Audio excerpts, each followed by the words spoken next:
بسم اللہ الرحمن الرحیم۔ السلام علیکم جی دوستو، آج کی اسٹوری کچھ الگ قسم کی ہے، ریئل اسٹوری ہے۔ مجھے نہیں پتا آپ یقین کریں گے یا نہیں، لیکن یہ ریئل اسٹوری تھی جو میرے اور میرے دوست کے ساتھ ہوئی۔ یہ واقعہ 1991 کا ہے، نومبر کا مہینہ تھا۔ گورنمنٹ کالج فیصل آباد میں پڑھتا تھا اور کالج کے قریب ہاسٹل میں رہتا تھا۔ میں اور میرا دوست ہم کالج سے سیدھے ہاسٹل اور پھر رات کا کھانا میس سے کھا کر چہل قدمی کرتے ہوئے کالج کے گراؤنڈ میں نکلتے تھے۔ کبھی دل کرتا تو گیٹ کے سامنے سڑک کراس کر کے بینچ پر جا بیٹھتے اور پھر باتیں کرتے ہوئے کچھ دیر بعد واپس آ جاتے۔ اس دن بھی روٹین کی طرح ہم لوگ گپ شپ لگاتے گراؤنڈ کے کراس کر کے مین روڈ کی طرف گئے۔ رات کا وقت تھا، تقریباً 10 بجے تھے، اور پلان یہ کر لیا کہ ہم آئس کریم شاپ پہ جائیں گے، وہاں سے آئس کریم کھاتے ہیں اور پھر دونوں باتیں کرتے ہوئے شاپ پر چلے گئے۔ آئس کریم لی اور پھر واپس بینچ کی طرف آئے کہ یہاں بیٹھ کر کچھ دیر گپ شپ لگاتے ہیں اور پھر واپس ہاسٹل جاتے ہیں۔ ابھی ہم بینچ کی طرف جا ہی رہے تھے کہ دیکھا کہ بینچ پر ایک لڑکی بیٹھی ہوئی ہے۔ بڑی حیرت ہوئی۔ سردیوں میں رات کے 10 بجے اور اس وقت اندھیرے میں ایک لڑکی بینچ پر بیٹھی ہوئی ہے۔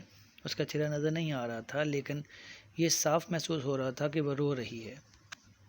اس نے اپنا چہرہ ہاتھوں میں چھپا رکھا تھا، اور ہم یہ دونوں دیکھ کر اور بھی حیران و پریشان ہوئے کہ اس وقت یہ لڑکی یہاں بیٹھی کیوں رو رہی ہے، اسے کیا مسئلہ ہو گیا۔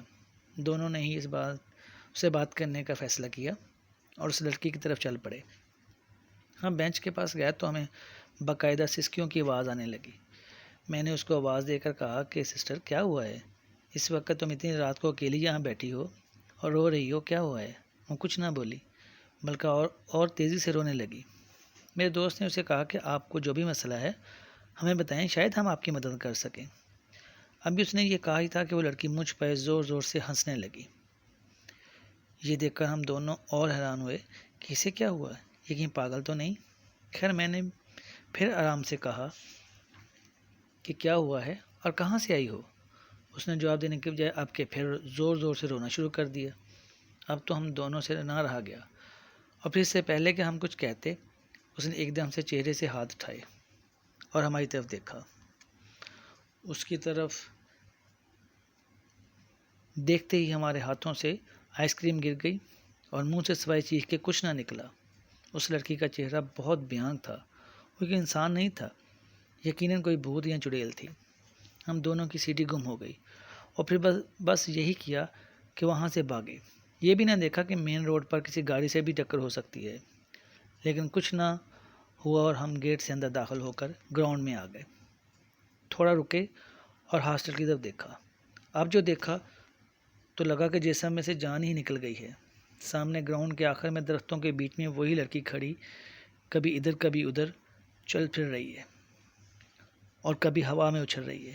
جب یہ دیکھا تو پھر زور سے چیخ کر ہم سیکورٹی روم کی طرف بھاگے۔ جب ہم سیکورٹی روم میں داخل ہوئے تو گارڈ نے ہمیں اس حالت میں دیکھ کر پریشان ہو کر پوچھا کیا ہوا کیا ہوا۔ سانس بحال کر کے ساری بات بتائی تو اس نے کہا کہ او میں دیکھتا ہوں۔ باہر نکلے تو درختوں کے بیچ کچھ نہیں تھا۔ اس نے ہم دونوں کو روم میں پہنچایا اور ہم بہت ڈرے ہوئے تھے۔ میرا پورا جسم خوف سے کانپ رہا تھا۔ اگلے دن کالج بھی نہ گئے، دونوں کو بخار ہو گیا تھا۔